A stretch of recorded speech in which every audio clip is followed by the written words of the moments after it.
around, friends, new and old, and welcome to Roast and Toast. We are your hosts, Jennie, Philip, and David. David. Like that little touch at the end there, Jennie. David. Philip. Now we have to have one intro where we all say our names in that way. It's official. We have to make it happen. It's just an energy. It's just what the Roast and Toast pod, the hue, the ambiance gives. It's just yes, yes. Well, it's been an eventful week. Go on. Some of us have watched 2 movies in 1 week, and that's true. One of the movies could possibly be a contender for eventually down the line. I don't think it would be appropriate to put it in this week's That Slaps, but yes, as one of them certainly does not. I'll start out by what happened with me this week. It actually happened tonight. Before usually, whenever we do these recordings, as the recording time that we've recently stumbled upon happens to where I come off of work, and so I'm in a job where it's a tipping job where you get tips from person to person. And all this is very important because when I say the next thing, it's going to sound weird. I know what you do for a living, but I was like tipping. I imagined a dump truck tipping out its load, and that would be your job. Or maybe just a field of cows, and as part of my job is yeah. I gotta go out there and start tipping. Yeah, no. But okay, so it's it's a tipping business, and so I go in. When I tell you that the most uncomfortable I've been in quite some time was when a gentleman tipped me and I said, "Thank you." And the man bodily winked at me. The man winked at me with his body. He winked at me with his eye, but then his body followed through with the action.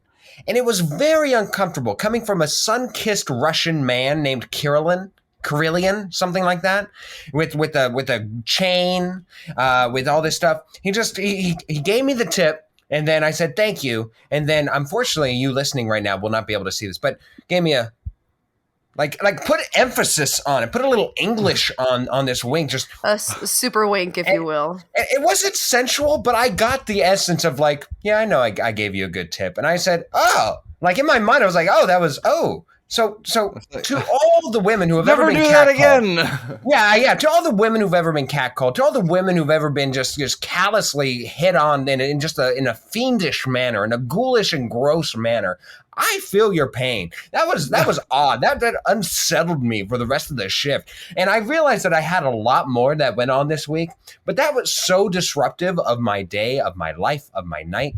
I couldn't get past it. It really just bothered me for the rest of the night. Jennie, have you ever?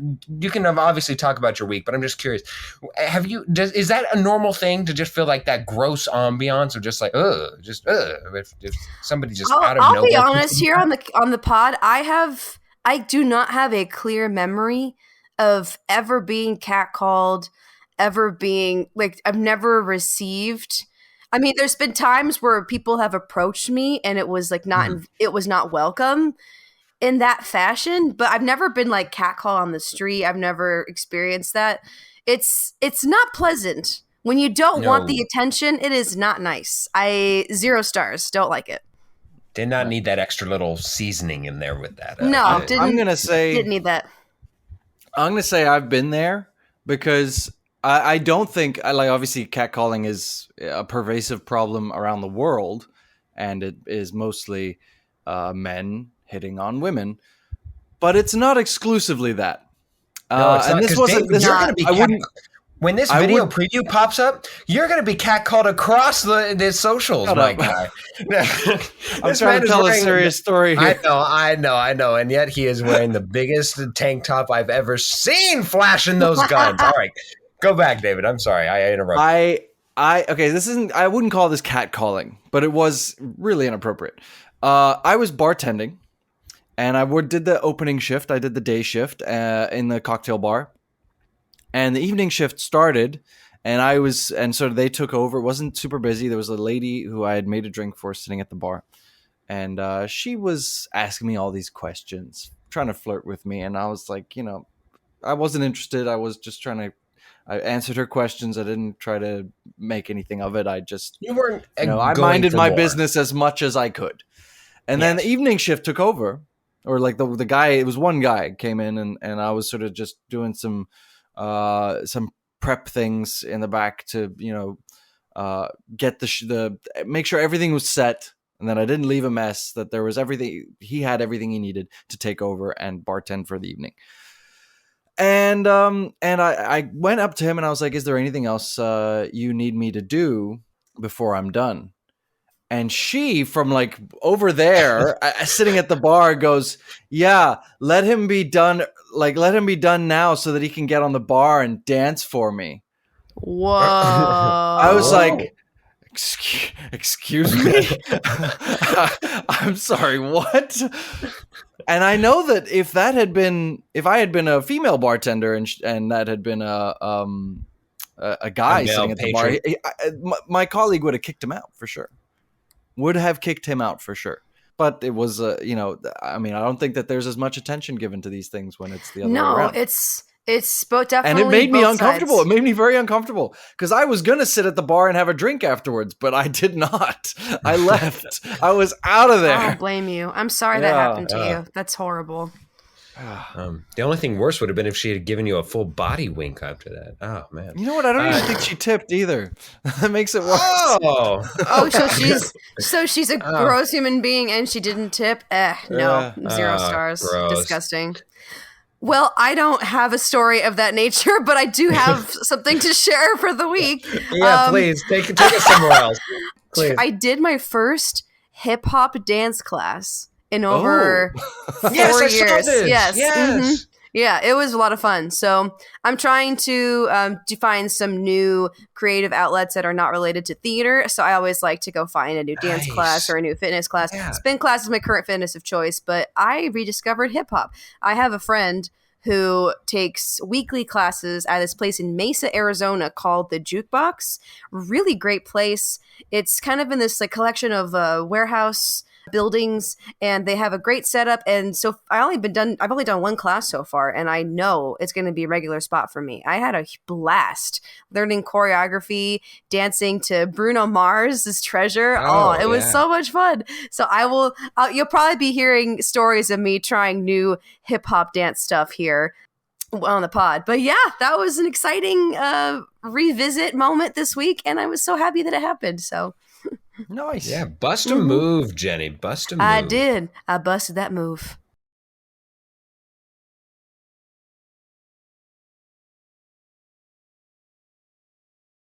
We are doing a movie review this week. Oh and boy. We had a little bit of a last minute Who's ready to go under the sea? Wait. No, not that one. Not that movie. Not that movie. For everyone listening, so we were trying to figure out which movie we were going to review this week, and so we all ended up seeing 2 movies because we had except one me. idea. Except David, that's true. But you had no choice. You were stuck. You can explain. Up until yes, 20 hours ago, the intent was to review The Little Mermaid, and I finished work yesterday evening, and Friday evening, right? I finished work, and I was ready to, I knew I had to go to the movies, watch the movie, so that I'd be ready to review it today. The Little Mermaid, brand new movie. I looked at the showtimes, and there were none. I was like, that's odd. Let me refresh and let me check it out. And there were still no showtimes for The Little Mermaid. There were showtimes for all the other big movies that are out and some smaller ones as well. And then I looked at, I was like, that's weird. It's 8:30, And so I checked tomorrow, today now, Saturday night should be the same. And the latest showing in the city, the city of 500,000 people, on a Saturday night was 8:20 or something like that. It's just what? I was like, huh? What? How does that work? And there was no chance I was going to be able to see it this morning. And so I had to text you guys. I know, Jennie, you had seen Spider-Man already, and there was a showing for Spider-Man because it literally just came out, and I think it's a bigger movie. And and then I texted Phil. I was like, "Can you see Spider-Man so that we can do Spider-Man instead? Because that's the movie that I can see in time for the recording." So hey, here we are. Spider-Man is the movie that we're going to review. Yeah, Spider-Man Across the Universe, I guess, since the Spider-Verse. Multiverse. No, Spider-Verse. Oh my God, you're right. Absolutely. I'm oh my goodness. There's so many different versions of that title that I just came up with. How many different multiversal movies are there going to be these days? It's the fad now. There's going to be more, I'm sure. Yeah. We still got yes. Don't know if I like it. Let's see. It is certainly the fad. But speaking of fads, we are revamping in a way of going about how we review movies going forward. So we will start as we normally do. David, we'll cut off to you. Can you give us a short summary, your little David short summary of Spider-Man Across the Spider-Verse? Yes, I shall. We join our two favorite spider people in their respective universes as they long to see each other again. Gwen Stacy struggles to lead her double life around her police chief father, who's on the hunt for her very own alter ego. Miles Morales struggles to balance his academics with his crime fighting until a new foe appears who can literally rip holes in the fabric of reality. Our heroes reunite under dire circumstances. Miles Morales follows Gwen through the multiverse in the hopes of joining the multiversal spider team. But can he? Does he belong? Was he ever meant to be Spider-Man in the first place? Wow. Is wow the last part of it, or did you just ad-lib that? I'm curious. I ad-libbed that. You ad. He's working on the fly here, people. I love it. All right, so that's you've come to know and love that segment. We love to stay, but going forward, what we're going to do is that we're going to categorize it into 3 different parts of movies going forward. So the first section that we will talk about is each one of us will get a turn to talk about the bestest thing about the film we reviewed this week. And we'll each take turns going, and we get to describe what it is. We cannot repeat the same thing, but we get to each talk about the bestest thing about the film. So I will bow out and give Jennie the first description. What, Jennie, was the bestest thing about this film to you? Oh, well, there were several things, but I want to just go ahead and highlight I am a huge fan of what the movies have been doing lately in terms of catering to nostalgia. I was living during this show for all the nostalgia. Some of my earliest memories is seeing the original Spider-Man trilogy and knowing and like religiously watching it growing up. I've never been like the Marvel universe wasn't ever something I really dabbled into growing up, but I remember very clearly the original Sam Raimi trilogy from the late 90s. That speaks in my childhood category, and hearing Doc Ock say hello, Peter, seeing scenes and clips from the original trilogy. Oh, and on top of that, just in general, all the different references from all universes of the Spider-Man world that we've got, video games, movies, all of these different characters, even Mayday, Peter Parker's daughter showed up. I was like, Pan no does way. not make an appearance in the movie. No, yeah, I'm just sorry. confirming that now. Don't expect to see Peter Pan into the Spider-Verse. They didn't go into this is not Spider-Man Across the Peter-verse. This is Spider-Man Across the Spider-Verse. Yeah, there you go. But no, that was my favorite part of the movie, was just the good old dose of nostalgia that I got to experience in the theater. 5 stars. David, I'll give it to you. I hope you don't take my bestest thing right now. Jennie has not taken mine. To you, David. It's hard to say that this is ever the well, actually no. But like I don't know that this is the best thing about, but this is definitely the thing that stood out to me as like such a strong point of the movie. The soundtrack managed to capture exactly what a comic book should sound like. And I think it's amazing. Wow.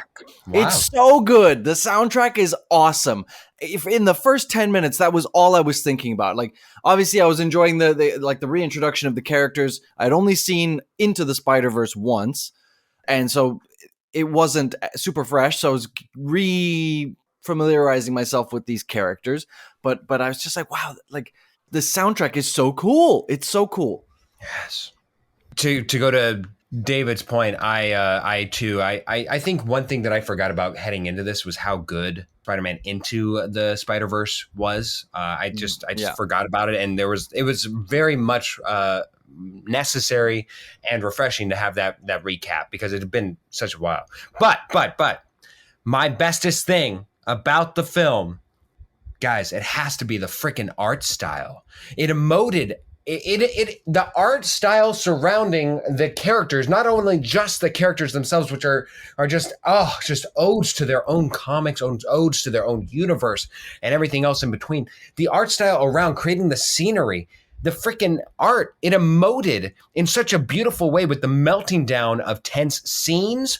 It popped and action set pieces. It glowed in romantic settings, and it dimmed when we were at times of being ominous. It was just so incredibly expressive in ways that I don't think a live action piece can truly be this side of reigning in a sad moment.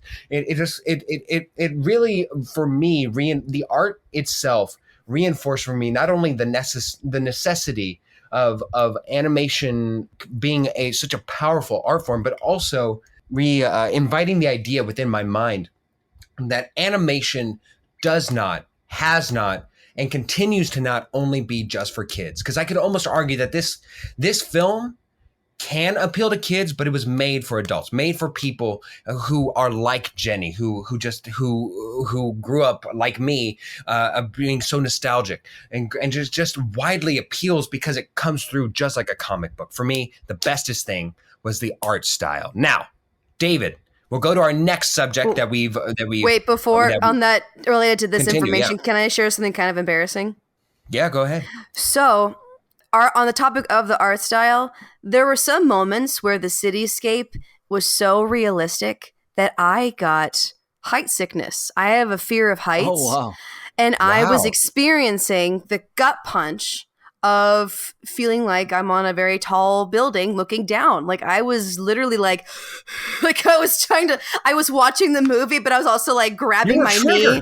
I was triggered. It triggered my height sickness. Wow. What I think that we see from previous Spider-Man movies is, like, if you look at the Sam Raimi trilogy, it kind of feels like you're in a helicopter following Spider-Man a lot of the time. That's true. Not all the time, but this really sort of, like, you turn upside down and it almost feels like you're swinging with Spider-Man. So yeah, I get that. I get why you felt that way. It was crazy. I was like, a movie is doing this to me right now. That shows the quality of this is top notch. Of cinema. Exactly.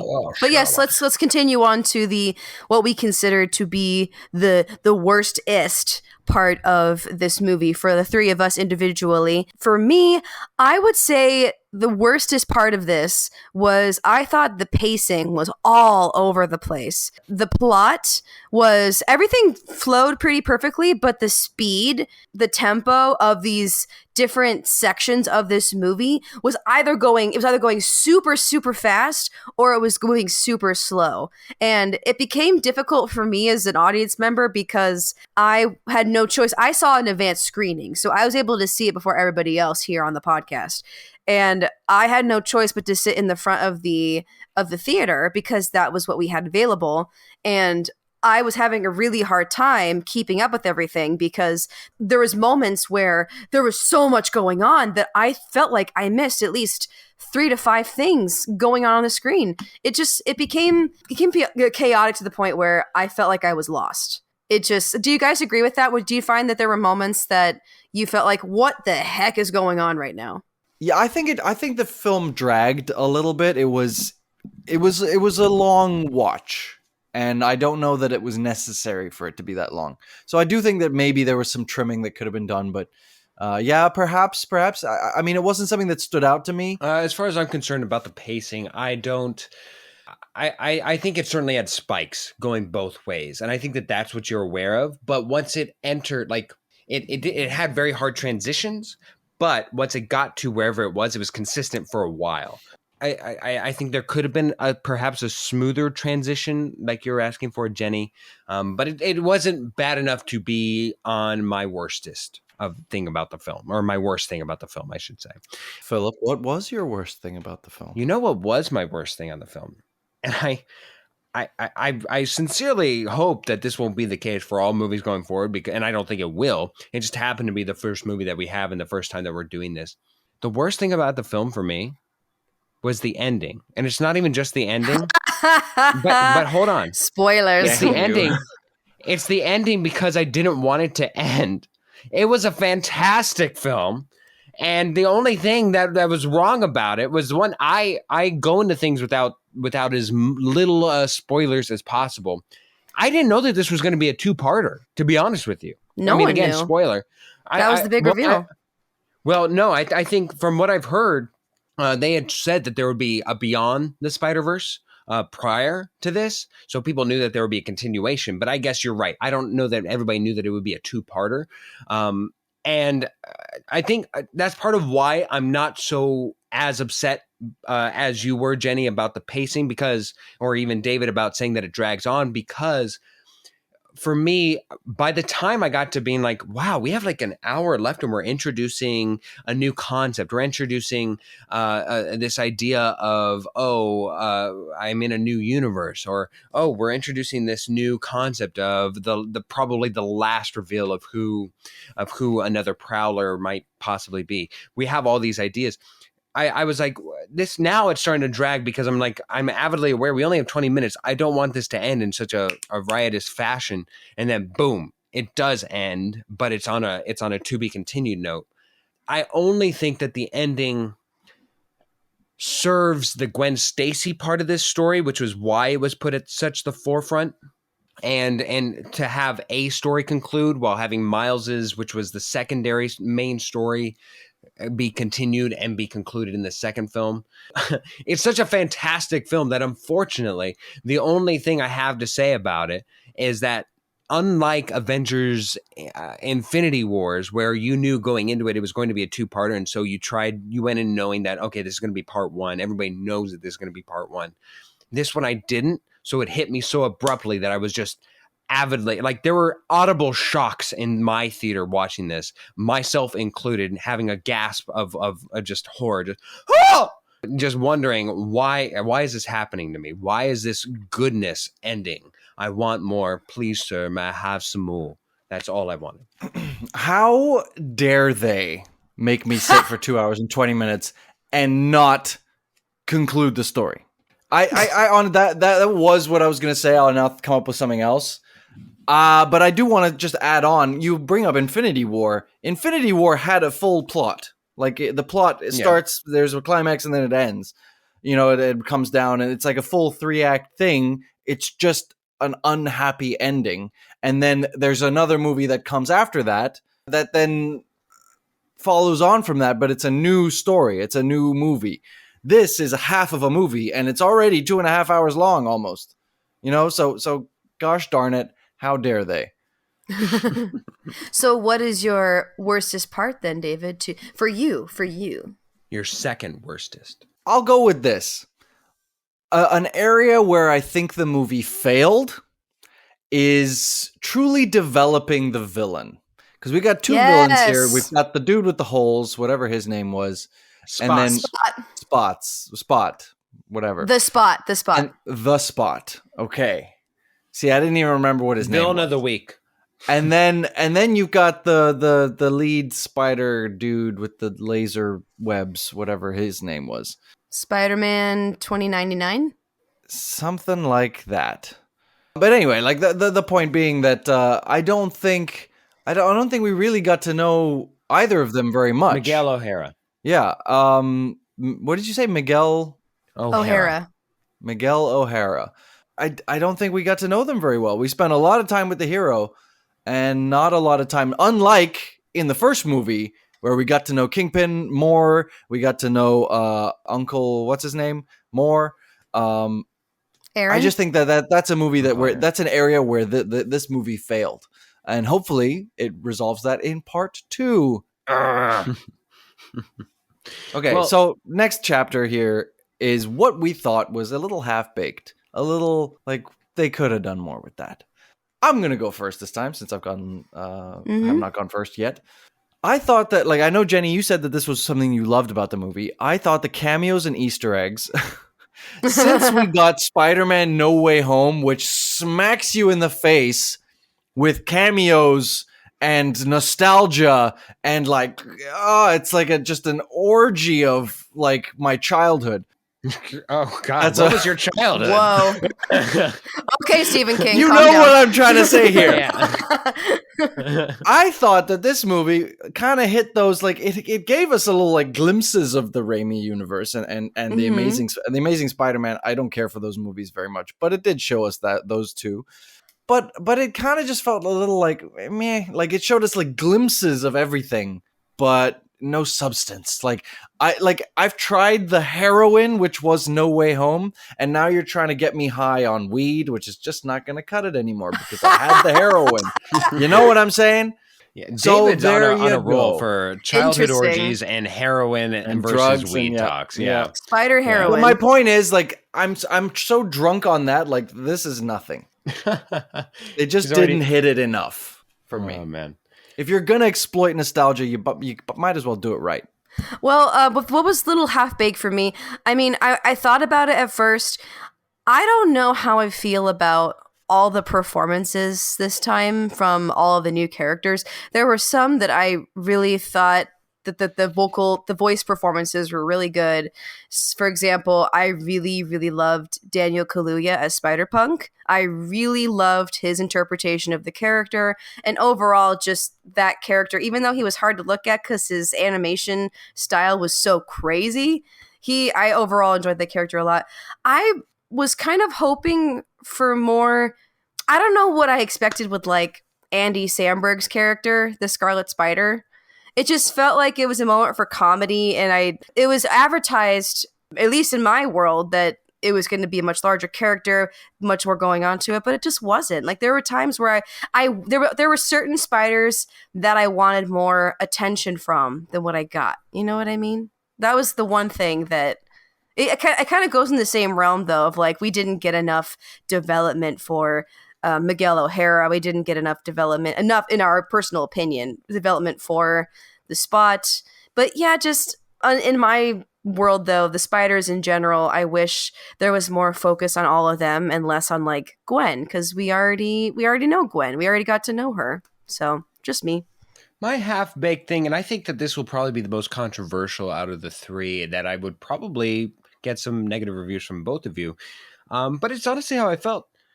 The character of Peter B. Parker, who comes back about 2/3 of the movie in, played by Jake Johnson.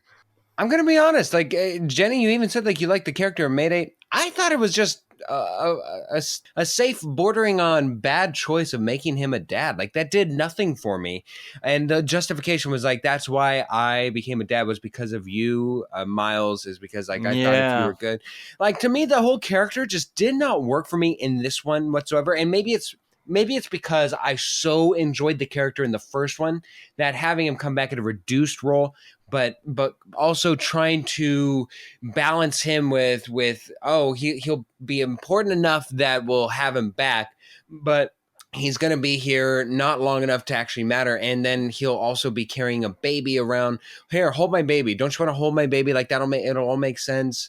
And I was his mentor. The joke kind of gets old. I don't know. Like for me, just for as much as Peter B. Parker worked in the last film, I feel that it was just another character to just the worst parts of my enjoyment of this film. No, we're on the same page. Yeah, no, I agree with that completely. Yeah, you're right that it's certainly certain characters that you probably have to nitpick, because this is probably the worst film to review because honestly, there's nothing wrong with reviewing a good film. It's wrong for us to say like, well, especially the worstest thing, because this very rarely happens where there's not like a clear cut. Oh my gosh, there's something worse. This film is very, very, very hard to nitpick outside of the ending, which is not a true ending. How dare they? Yes, absolutely. Anyway, so okay, I guess in conclusion, as any good review, across the board, we're all in agreement. Everybody should go watch this. This is worth a Oh, watch. Yes. totally. So Yeah. worth Totally, to but watch. you'll be angry at the end because, damn it, how like I thought this trend of part 1, part 2 was over. Like this was sold as a standalone movie and it isn't, so that kind of sucks. And we want to actually. emphasize, this is one you should definitely see in the theaters. It's up to you if you want Yeah, to oh, wait until it's totally. streaming. Oh, But this yeah. is one that's worth seeing on the big screen. Go see it. Definitely. And also, as another side note, if you haven't seen the first one, definitely go and see that. First of all, Oh, it's a yeah. great film in and of its own right. But two, it's almost necessary viewing for this film to I work. would say so. I would dare say it would be hard for you to muddle through the rest if you don't. Let's get to our last little fun part of before we close out of the review here. Jenny, hit us with some fun facts, please. All right, I've got a few of those set up for you. It was hard to find these because the movie was so freshly released, but we were able to find a few. I got a few. Okay, Excellent. so at a runtime of 2 hours and 20 minutes, this is the longest American animated film to date, surpassing the previous record holder, Consuming Spirits, by 4 minutes, a film released back in 2012. Can you believe that? I always thought there were other actually. animated films. I mean, we'll have to do Yeah. some further research. This is what I saw. So I'm doubting this fact. I'm gonna fact check it later. Well, I don't But know. let's Like, I move mean, if you forward. think about it, most American animated films are Disney or Pixar or whatever, and those films generally run under 2 hours because they're for kids, you know. Mm-hmm. So there's not a lot like this idea of an animation that's also a superhero movie, also targeted at young adults / just adults. Mm-hmm. I mean, then the movies could run longer, but yeah, I believe it. It does surprise me though. Okay, next Unless fact. you're going to count, So- like, let's be honest, like, you could easily, if you twist the definition a little bit, count friggin' Lion King remake as an animated movie, even though it's the live action remake. None of it was live action. No. So this film is the 10th Spider-Man related film to be released in theaters. The official 10. Can you believe that? That's so many. Okay. Well, I know that that's sorry to like keep jumping in here, but No, I know you're that good. Go ahead. Sony have a license on the character, and I think it's in perpetuity. I think they've got it forever, They do. as long as they make a movie every 5 years or something. Something at like least. that. You're absolutely Yeah. correct there, David. Which led to Morbius, which led to Morbin time. Ooh. So this movie ended up having the largest animation crew ever, with around 1,000 people working on it. They Wow. said it had 240 characters, and it takes place in 6 universes. They also little fun fact to add on top of this. So they had some fun, and they decided to name each animation department team after a different New York City neighborhood. So they had the teams Chelsea, Bedford, Stonewall, Weaver, Mulberry, Flatbush, and Elm. Those were your animation teams. Very cool. A little cute tidbit there. And then one more Very little good. bit. J. Jonah Jameson, our good old pal J.K. Simmons, is still Yes! going strong. He is still voicing J. Jonah Jameson after all of these years.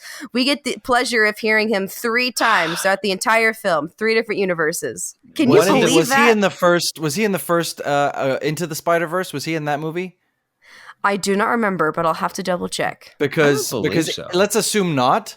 He's in 6 out of the 10 Spider-Man movies. Then. Someone That's give what that he man a damn well legacy should. award. He's in the original Yeah, no. 3 Sam Raimi, the original trilogy. He's in Far From Home and No Way Home, and then Across the Spider-Verse. That's pretty cool. One of the Go best, JK. like probably one of the most endearing, consistent characterizations and portrayals of a character across films. Like, think about it. Jack Sparrow, of course, has a more prominent role, but like as a character where you're like, it didn't age that well going forward. Everything else, there's a bunch of characters that are like that. J.K. Simmons is J. Jonah Jameson. When has he failed in that role? Never. I Zero. say. Never. He couldn't because he is that role. Anyway, Yes. we move on.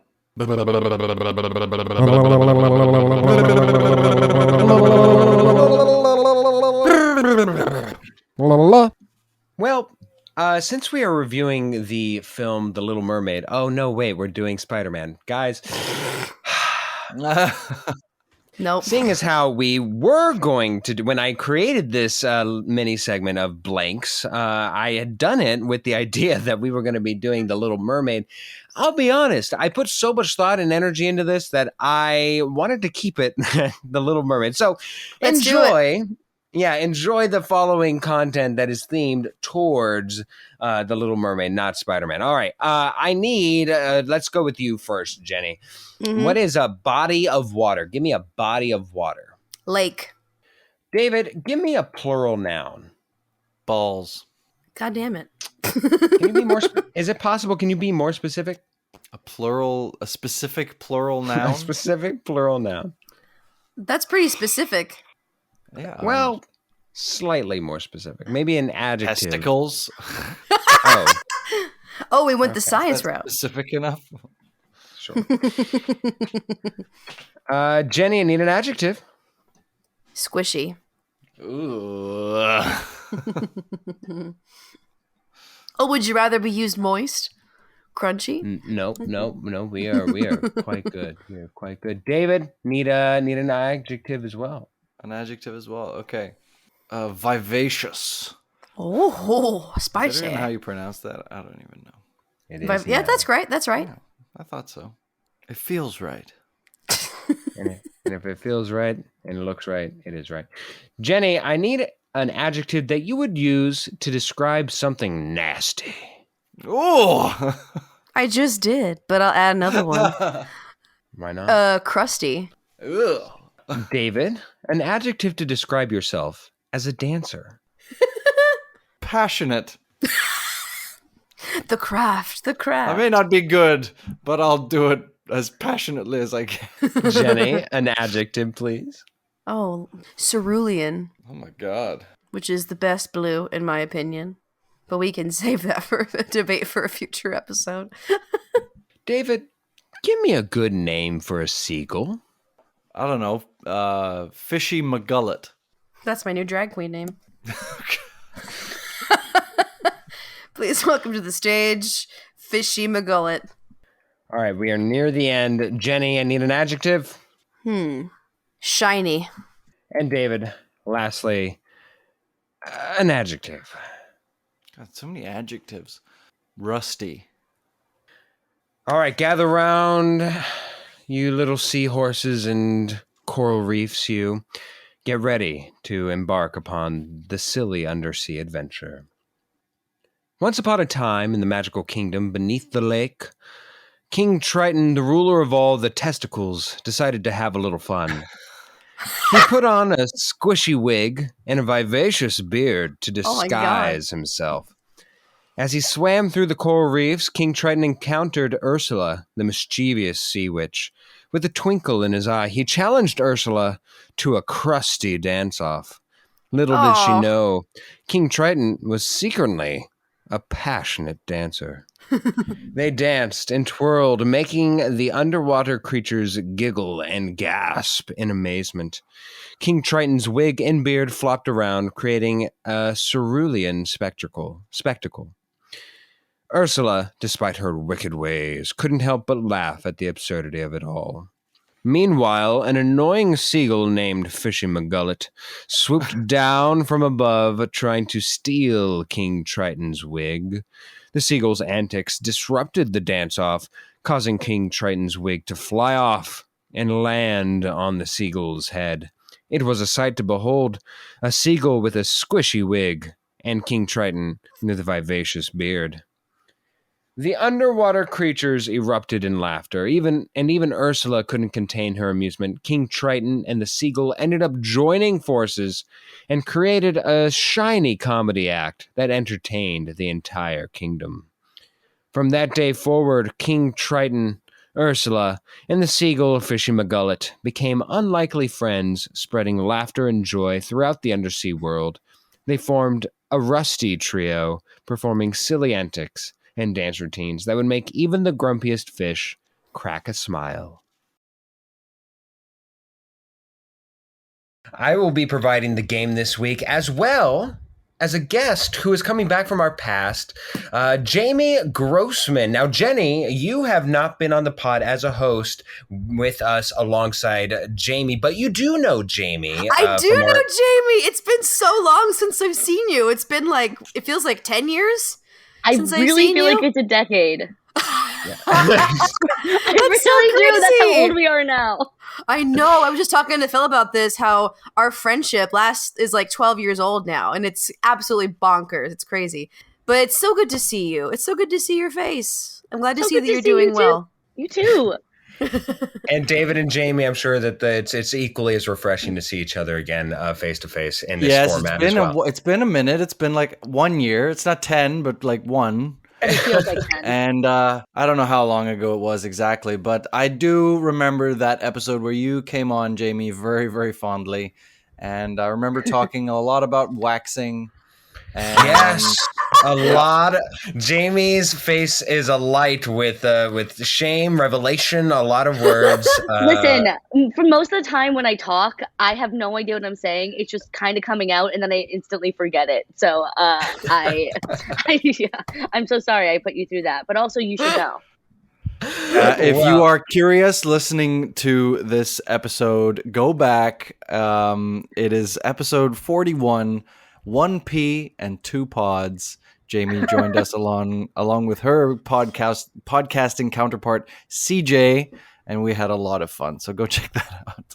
We certainly did. Well, we have decades of knowledge with you alongside you, Jamie. However, our audience certainly doesn't. So let's get to know you a little bit better with a couple questions before we get to the game section, which we invited you here for.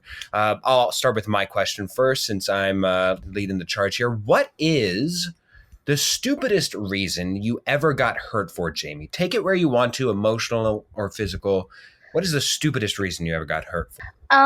I'll do physical. And okay. I'm going to say the thing that happened to me most recently is that I accidentally bumped into a phone charger and thought I'd be cool and tried to catch it.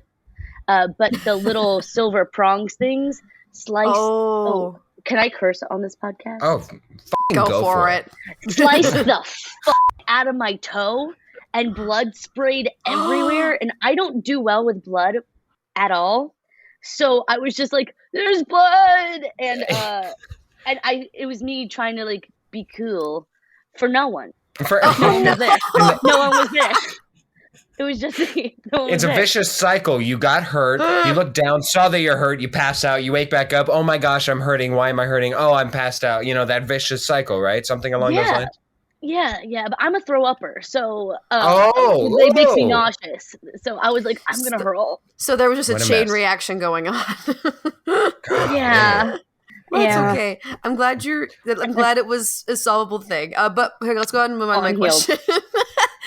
So you are a fellow performer among us here.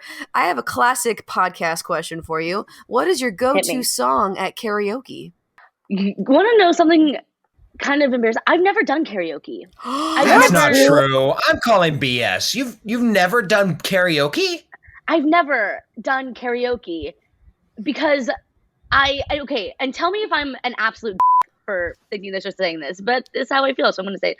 I just feel like, because before, when we were all performing together, we did it because we love it. But now that it's my job and as a profession, I'm like, oh, this is I feel like I'm working and I'm tired. And when I want to go do something fun, I want to go drink and not sing. Or I want to go do anything else but perform. It's don't ask me to do my job on my free time, please. I'm also I get paid a lot of money to do that. So I just need to I'm curious, Jamie, would it change at all if you went with a group of people, if at all possible? Maybe you went by yourself to a karaoke bar. I don't know why you're going to a karaoke bar by yourself, but let's say this is happening. Would it change at all if people knew that you couldn't sing? Didn't know that you could sing, which you can, and anybody listening right now doesn't know this, but you have a spectacular voice. But if they didn't know that you could sing and you could just have that moment, that reawakening moment of oh, people are discovering this person is killing it. Does that do anything for you, or it still would feel like work? To be honest, the opposite. I think I would want to go in and I would just want to sing bad and loud and drunkenly. That's how I would imagine I would do karaoke. I would want to just sing off key, no pressure. I don't want people to think that I'm good or anything like that. Like, I just I love that. There's I just nothing want to worse than scream. someone who goes up in karaoke and takes it way too seriously. I know. And I know. And I've seen that happen. And I'm just like, this is cringe city for me. Like, I'm just sitting here and I'm like, you know, you're so good. And you're making everyone else here feel so bad because you're so good right now. Just like bop around, sing Elton John or some shit, sing the Beatles, sing Heart. I don't know. Ooh, Heart. Come on, Heart. Exactly. I love Heart. Go Don't up even in get a me group, yell 3 ways into one microphone. Yeah. Yep. Number one advice, always for karaoke, just never sing a sad song. Nobody wants to hear your rendition one of wants Tracy that, Chapman's Fast Car. Nobody wants that while vibing in the karaoke Nope. bar. Nope. Oh, God. No. Jamie, were you a tree climber growing up? If yes, do you lament that it's not commonplace for adults to climb trees? No. I couldn't reach any branches. In my adult life, I'm 4'11". I'm not even 5 foot. You think I could climb a goddamn I can't even reach the cabinets in my kitchen. I'm like climbing on counters to get to those. It's absolutely insanity. So, but I do think that climbing trees should be acceptable to anybody who wants to climb it and wants to take that risk of falling. But also, if you're trying to reach like an orange or something, you do your thing. If Chicken wing. memory serves, Jamie, we had a photo shoot regarding one of the shows that you and me were in, Seussical the Musical, which is its own where I climbed. podcast episode. Yes, yeah. Yeah, you're remembering this? We climbed around. There are photos somewhere, I don't know where, of us climbing around this half domed. Think of like the Simpsons dome, but like with quarters and with pipes. And there's photos of us being all upside down. You would not believe how terrified Jamie was to get a photo of herself taken upside down, hanging from like these monkey bar alike things that she was just hanging underneath. And she was like, okay, take the picture. And then like to get her back, somebody had to physically move Jamie back up to an upright position, and then she could carefully go back down. It was a lot of work for one photo shoot that just took forever. So I can attest to your fear of climbing. Yes, and if I may, falling for me, the fall was a lot longer for me because everyone else was. I'm just saying that if I fell from that place, like that could have been death for me, and maybe just a little scrape for you. It literally wasn't that high. I have no excuse, actually. Never mind. It's all right. It's all right. All right. Whatever. Well, now we got a little bit more of a scope on who you are, Jamie, and it's certainly your height. That certainly is something we have. But what we don't have is the game. So I'll give us that right now. Guys, I have a game for us called Across the Multiverse. Of course, as you and the audience know, we reviewed Spider-Man Across the Multiverse, this week for our episode's main topic. And so I decided to do a little something on theme. What I'm going to be bringing you guys is a question and game where first to buzz in gets the choice. I will be naming 2 actors or actresses or some combination therein. And then I will give a short description on a character that both actors have portrayed. Now, it could be one portrayed in a movie, one portrayed in a TV series, one portrayed it as a voiceover. I really have all across the spectrum. And I should say that you would know all these characters. I feel fairly confident that at least one of you will. Now, first to get to 5 points wins here. And again, I need your name as your buzzer. First to buzz in will get the first shot. You can buzz in as soon as I say the first syllable, as soon as the first actor goes, whatever. But here we go. Is everybody kind of clear about how this goes? We say our name to buzz in. Say your name to buzz in. So Jamie, you would say? Jamie. Excellent job. There we go. All right. First one on the board. First point is very pivotal. Here we go. Christian Bale. David. And Mike. David. Batman / Bruce Wayne. The answer is indeed Batman. The other on the opposite side would have been Michael Keaton, having both portrayed this iconic character known for protecting Gotham City. David is on the board with 1 point. Woo. Next one. Oh, I'm going to suck at this. Also, I didn't know we could just jump in. Okay. Yes, absolutely. That was a millisecond, David. Oh my, holy. Yeah. Okay. All right, let's go. We got this. Alden Ehrenreich and Harrison Ford. David. David. Han Solo. That is, oh no, David is off to a 2-0 start. Oh me, oh my. Have Jennie, both get it portrayed together. this charming.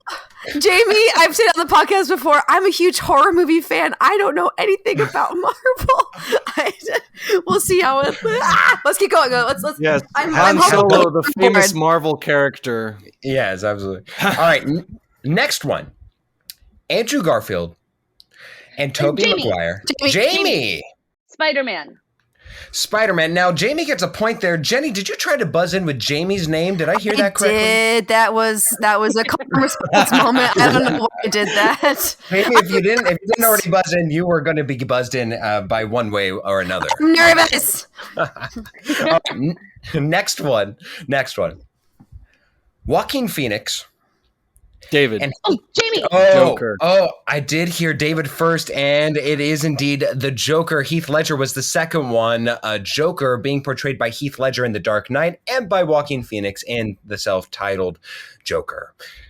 David is leading 3 points to Jamie's 1. Jenny is playing the game. That is where she's at.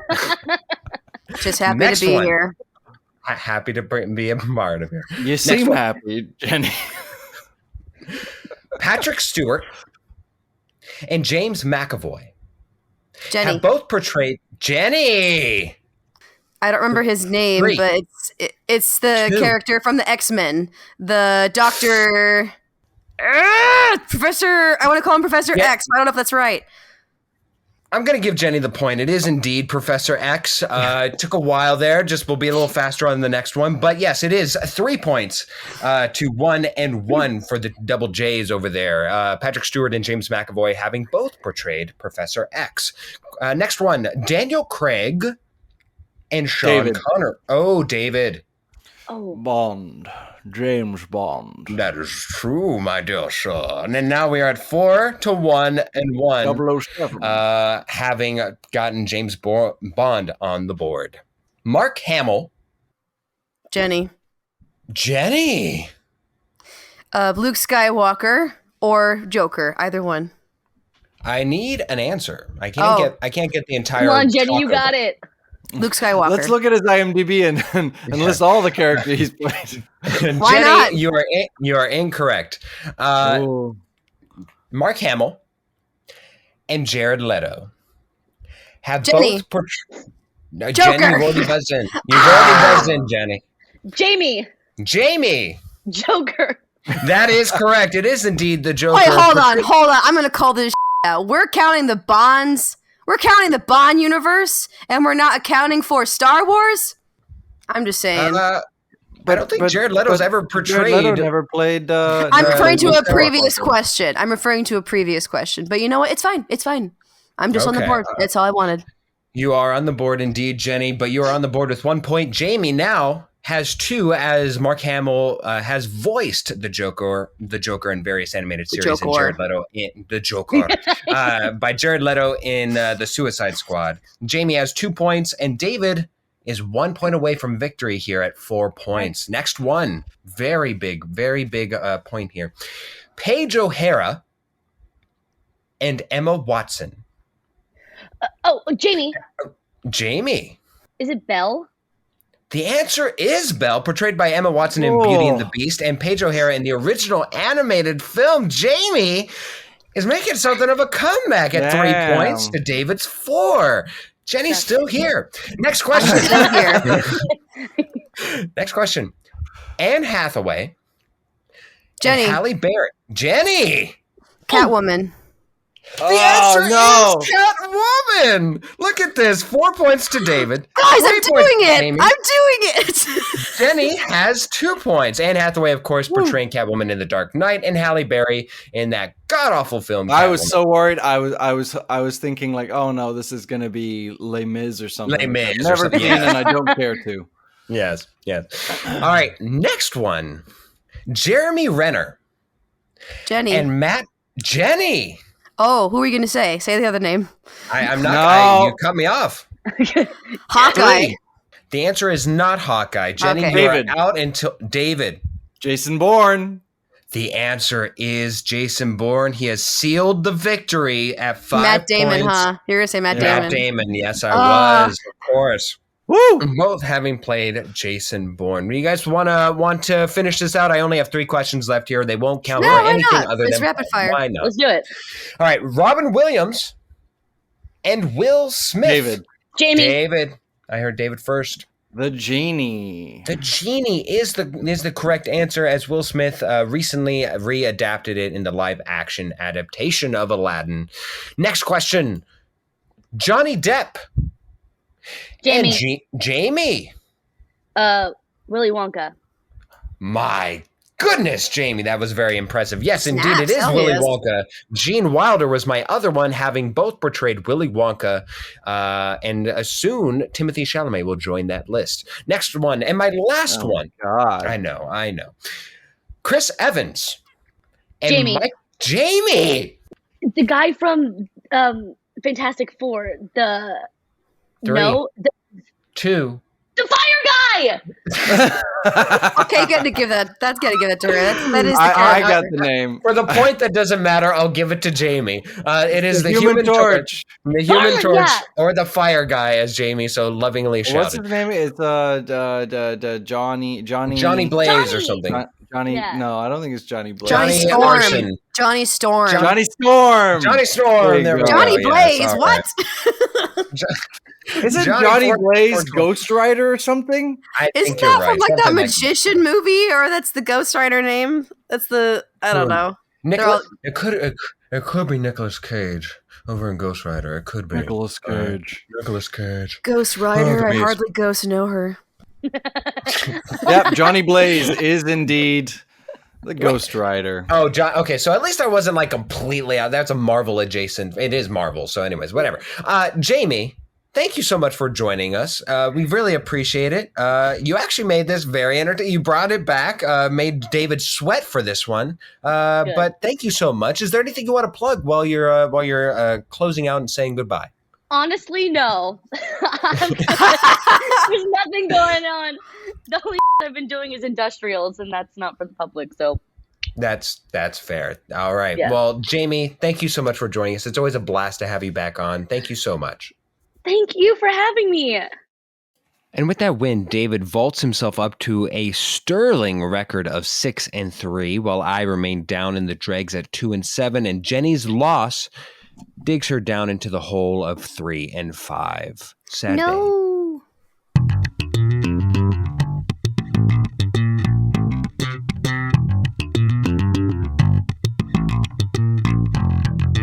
Well, it is That Slaps time, and we each have a little piece of media or entertainment to recommend to you that we think that you should go check out, whether it be a song, a movie, or a TV series, or whatever else these days.